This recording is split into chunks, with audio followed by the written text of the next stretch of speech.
Hi everyone, I am Dr. Rohit Malve. I am emergency room physician. I have created this YouTube channel for the medicos people to understand different topics in the medicine, internal medicine, critical care medicine, and emergency medicine. So this will more focus on the emergency medicine. Now, whenever the patient come to emergency department with different cases, then how should we manage? How should we handle? This will be explained very well in this YouTube channel. So I have decided to start the lecture series for the emergency medicine people, internal medicine people, critical care medicos. So this will definitely help during your clinical exam. This will help definitely during your day-to-day clinical practice. So, so without wasting any time, we will start our first lecture, that is scorpion sting. So first introduction. Arthropods. Arthropods are the animal with the segmented bodies and joint appendages. The phylum Arthropoda contains 80% of all known animals. This phylum classified into 12 classes. Basically, two important classes are class Insecta and class Arachnida. Class Insecta contains wasps, bees, ants. The Arachnida class contains scorpion, ticks, spider. So, arthropods use the venom as the mechanism of obtain their prey or deter predators. Arthropods account for higher percentage of the death from the envenomation that snakes. They found inside dwelling, desert, forest, lakes. Most fatalities response from hypersensitivity response rather than the toxicity of the venom. Arthropods use mainly three mechanisms of delivering the venom. So by stinging, by biting, and secreting venom through the pores or hairs. Some uses multiple systems to deliver the venom. So human envenomation mostly defensive, accidental, or reflexive. So among the arthropods, now this is the main topic or scorpions that we are going to discuss thoroughly. The class Arachnida contain 1,400 species of the venomous scorpions. Human commonly fear spiders and scorpions. This disorder known as arachnophobia. One species, Centauroid sculpturatus, that is bar scorpion, is particularly dangerous to the humans. Other dangerous scorpion genera include Bothus, Parabothus, Mesobothus, TTS, and Roctus. So we will understand the scorpion anatomy. The body of the scorpion is divided into three basic parts: the head, abdomen, tail. Head fused with the thorax, that is called as cephalothorax, the abdomen called as mesosoma, and the tail called as metasoma. Tail basically divided into six segments. The last segment is called as tailson. The tailson contains two venom gland and stinger. So scorpion injects its venom by contracting the muscle layer wrapping the glands. The toxicity of venom varies greatly from the species to species. Okay, so this diagram shows you this is the head fused with the thorax, that is called as cephalothorax. This is the abdomen and this is the tail part. Tail part consists of the six segment. The last segment is called as tailson. It contains the venomous gland and the stinger. Also, scorpion having four pairs of the leg and the scorpion having two pincers. Okay, these are the pincers, and this is we are interested in the stinger and the venomous gland. So we will understand how the scorpion stings in the next successive slides. So in this diagram, the scorpion uses its stinger to sting the animal. Here you can see the stinger. Okay, in this video we can see how the scorpion is stinging the animal. This is another video. Here also you can see how the scorpion using its stinger to sting the insect. So here you can see the different types of the scorpion. An Indian red scorpion, that is Mesobuthus thamulus. In image B, that is Indian black scorpion. In C, the scorpion seen in the Kerala state, mainly responsible for the neurological manifestation. In image D, the yellow scorpion is there. In the image E, the big size Indian black scorpion, that is less venomous. And in the image F, you can see the scorpions scorpion giving birth to different young ones. And so these are the viviparous animals. viviparous, and they nibble to their mother till she died. This is called as cannibalism. So we will understand the pathophysiology of the venom. Scorpion venom is the cocktail several toxin. Most lethal component is the alpha toxin, which consists of the 61 and 76 polypeptide that bind to the specific site on the mammalian voltage gated neurological sodium channel. This will cause delaying closing of the sodium neuronal channel, is result in the sustained depolarization and neuronal excitation, stimulating both the parasympathetic and sympathetic autonomic nervous system. So this result in sudden pouring of the endogenous catecholamine, epinephrine, non-epinephrine, and neuropeptide Y and endothelin 1 result in autonomic storm. This is characterized by parasympathetic and sympathetic activity.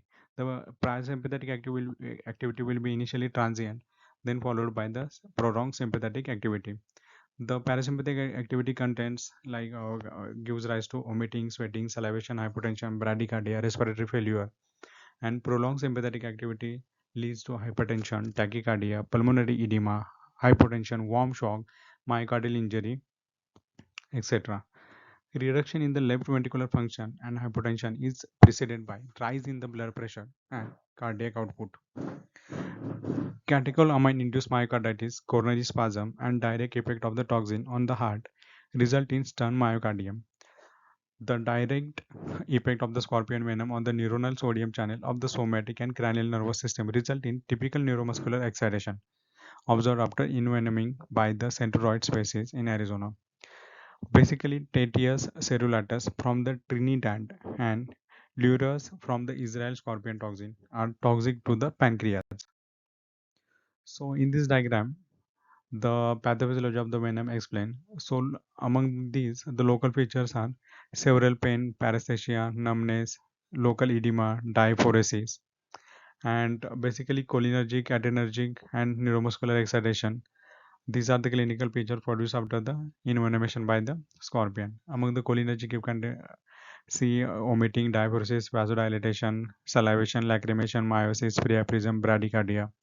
In adrenergic excess, tachycardia, hypertension, mydriasis, irritability, agitation, and neuromuscular excitation leads to uncoordinated neuromuscular activity, oculomotor abnormality, visual disturbances, muscle spasm.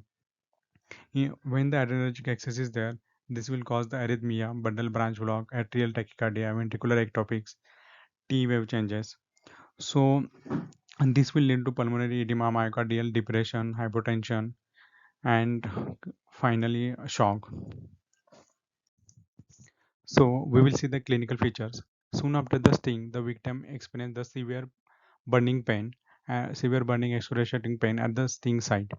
The pain radiates along with the corresponding dermatome. At the site of the sting, there is sweating, mild edema, focal, local fasciculation observed. Most of the victim brought the killed specimen.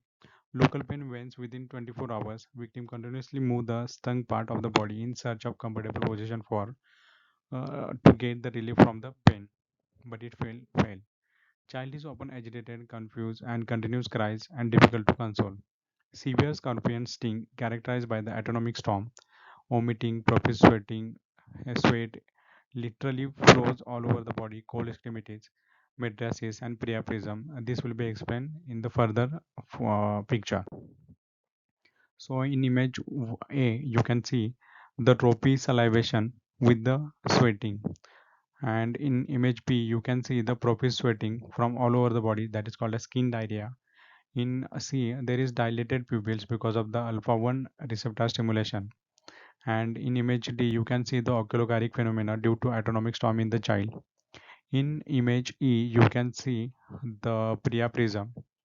Okay, severe priapism is there. And in image F, the explorating oxygenated brick red blood due to the pulmonary edema. And in image G, you can see the watershed brain necrosis. So these are the clinical features after the envenomation by the scorpion sting. Uncoordinated neuromuscular activity, including wild flailing and thrashing of the limb, abnormal ocular movements such as rolling of the eyes, visual disturbances, and muscular fasciculation and spasm of the face tongue, limbs, and respiratory failure occurred in envenoming by the centroid scorpions. Local erythema and itching and bullous lesion with the subsequently localized necrosis develop over the period hours or day occur due to H. leptos scorpion sting. So, because of this increased sympathetic tone, this will result in the dysarrhythmia, ectopy. There are changes in STT wave on ECG. The most dangerous clinical manifestation of the scorpion envenomation worldwide is the acute heart failure and pulmonary edema. Pediatric patient tends to have more severe symptoms and more rapid onset of the systemic symptoms. So there will be differential diagnosis that is made by the black widow spider, centipedes, and hymenoptera stings such as bee, wasp, and fire ants. If the patient had not seen the scorpion stung by visually. Diagnostic testing. This is basically serum western blot test. This has been developed that can differentiate various scorpion venom, thus help in the diagnosis of the centroid species, but it is not commercially available. Patients with the minor localized symptom do not need routine lab test. Lab testing for the severely symptomatic patient will depend on envenoming species and may include complete blood count, renal function test, serum electrolyte, liver function test, urine analysis, lipase, troponin, and ECG. So you can see different ECGs that are because of the increased sympathetic tone. Here you can see tall tented T waves. Here you can see the wide QRS tachycardia with Persian helmet type QRS. In C, you can see the more ventricular tachycardia that basically resistant to the DC shock. And once it is reverted by the magnesium sulfate, the phenoscopy will be of the Brugada type. And this is the normal regression to the ECG. So systemic effects of the severe scorpion envenoming and grading. So these are basically divided into 5 grades: grade 1, 2, 3, 4, and 5. Grade 1 contains local pain, local edema without systemic involvement. In grade 2, there are signs symptoms of the autonomic storms characterized by the parasympathetic stimulation and sympathetic stimulation. In grade 3, basically cold extremities are there, and patient can have tachycardia, hypotension, or hypertension with pulmonary edema. In grade 4, the massive pulmonary edema will be there. We can see the images over the next slide. And in grade 5, the shock will be basically warm shock with warm extremities. Also, patient having tachycardia, hypotension with or without pulmonary edema. So these are the features suggestive of the massive pulmonary edema. This X-ray suggests of battering sign and massive pulmonary edema. These are the ECG changes suggest of supraventricular tachycardia. After giving the prazosin, the C and D recovered from the pulmonary edema by the prazosin, dopamine, and reduction in the heart rate. This is the one of the scorpion, black scorpion. This indicates the use of the NIV machine. Okay, and this is exploiting brick red blood due to the massive pulmonary edema. So management include basically pre-hospital care and emergency department care. In pre-hospital care, the patient first aid for the scorpion sting consists of applying an ice bag to the area of the sting and transporting the victim to the hospital. History includes the circumstances surrounding the sting, any previous medical problem, and a description of the scorpion or digital image if one can safely obtain. It is relatively difficult for the layperson to differentiate the various scorpions. Capturing or attempting to identify a specimen should not delay the transfer to the hospital. Traditional remedies may include incision, tourniquet, application of the potassium permanganate, and herbal remedies. Most lead to local tissue damage, infection, gangrene, and so that these traditional remedies should be discouraged. So, what is the management in the emergency department care once the patient come with the history of scorpion sting? So, basically, air management start with ABCD approach with each patient, that is airway, breathing, circulation. We have to secure the airway, we have to check for the breathing, and we have to check for the blood pressure in circulation part. Okay. In the hospital for the grade 2 to 5 victims, management of the scorpion sting include scorpion antivenom therapy and supportive treatment. The scorpion antivenom treatment is considered the only specific treatment for the scorpion envenomation. Antivenom contains in immunoglobulin fragments purified from the immunized horses that specifically target the venom toxins. Victim presenting with the severe envenomation from the class 2 to class 5 warrant grade 2 to grade 5 warrant close monitoring in an intensive care unit. Most studies investigating the effectiveness of the antivenom focus on the children and young adults, which correspond to the population more often severely affected by the envenomation and more likely to require antivenom. In general, antivenom is not considered an essential life-saving intervention in adults, and supportive measures are typically sufficient for the adult envenomation by the scorpion. So other supportive measures include adequate analgesia, cardiorespiratory support, relief of the neuromuscular hyperactivity. Analgesia, you can use the NSAID, acetaminophen, more opioid analgesia like fentanyl for the severe pain. Anxiolytic, you can use the benzodiazepines such as midazolam, diazepam, nitroglycerin. This will help to reduce the preload and afterload in patient who develops the pulmonary edema. Ventilatory assistance may be necessary, especially in children. Use of atropine is limited to the specific species such as Parabuthus transvallicus, which can cause the acute cholinergic toxicity. So now we will come to the autonomic storm. So prazosin is the drug of choice in the autonomic storm. Rather, you can say prazosin is the antidote for the scorpion sting.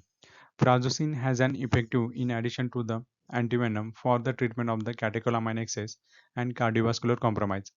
Mechanism of action, it will act on the alpha 1 receptor and it will block. Since the alpha receptor stimulation plays a major role in the envenomation in the evolution of the clinical spectrum. So this prazosin tablet available in 1 mg, 2 mg, 2.5 mg form, and dose is 30 microgram per kilogram per dose. So sustained release tablet not used for the acute envenomation. Immediate release tablets are used. It can be repeated according to the clinical response or after 3 hours. These are the scorpion sting stages: stage 1, 2, 3, 4, 5. In 1, the sweating, salivation, mydriasis, priapism, hypotension, cold extremities are there. In stage 2, hypertension, tachycardia, cold extremities. In stage 3, pulmonary edema is there. In stage 4, massive pulmonary edema is there. In stage 5, the warm shock is there, as we already saw the grades. And this is for Bowska protocol for the management. In grade stage 1, you can use the prazosin ASV. In stage 2, you can use the prazosin ASV. In stage 3, because of the pulmonary edema, you can use NIV dopamine as well. In stage 4, the NTG massive pulmonary edema is there along with the ASV. You can use the NTG NIV, and in stage 5, you can use dopamine along with the standard treatment. So this chart taken from the Tintinellis, this will summarize the clinical effect, pathophysiology, and treatment in a short table. So basically, when there is local effects, the pain is very severe at the sting site. So you can inject the local lignocaine in the emergency department around the sting site. You give the acetaminophen, NSAID, and fentanyl for the more severe pain. Dermatonecrosis over hours to days, but it is very rare and basically associated with Herbumis leptorus of Iran. Local necrosis in 20% systemic feature, myoglobinuria similar to the loxosceal spider envenomation.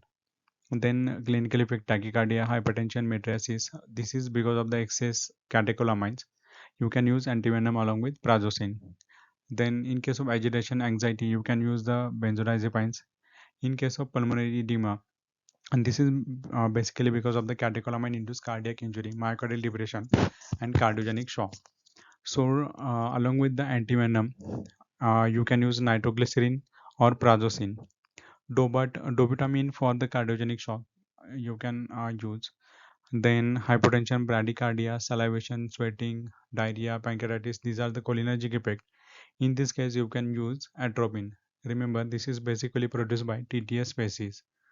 Then among the neuromuscular excitation, oculomotor abnormalities, uncoordinated neuromuscular activity, muscle spasm. So you can use BZD, benzodiazepines along with the antivenom. And if there is any multi-organ failure, you have to treat accordingly. Remember, the role of antivenom not clear once systemic toxicity is established, as antivenom binds to the toxin but does not reverse the established injury. Role of vasodilator not clear. Concern if using vasodilator with dopamine. So disposition. It is recommended that victim with the systemic symptom observed for the 24 hours and the young, basically young and children, admitted to the hospital for the monitoring. Patient with localized pain at the sting site can be given pain medication and discharged home with wound care instruction. Remember, all patients who have treated with the antivenom, that is, for example, anascorb, are at risk of developing serum sickness and should be instructed to monitor the symptoms such as rash, arthralgia, and fever. So we will come to this slide. In this, we will learn how one can prevent the scorpion sting. So the use of indoor insecticide was shown lower frequency of the scorpion sting in Mexico and Brazil. And individual level, checking shoes, clothing, luggage, and bed for the scorpion are the most important preventing measures. Also, sting often occurs while walking barefoot or when collecting grass or lifting dry paddy husk. Wearing shoes and rubber gloves during the agriculture work may therefore prevent the sting. It is also recommended to keep the house surrounding free from the debris, logs, bricks, and other objects that would make good hiding places for the scorpions. Holes and crackles also make hiding places and should be sealed whenever possible.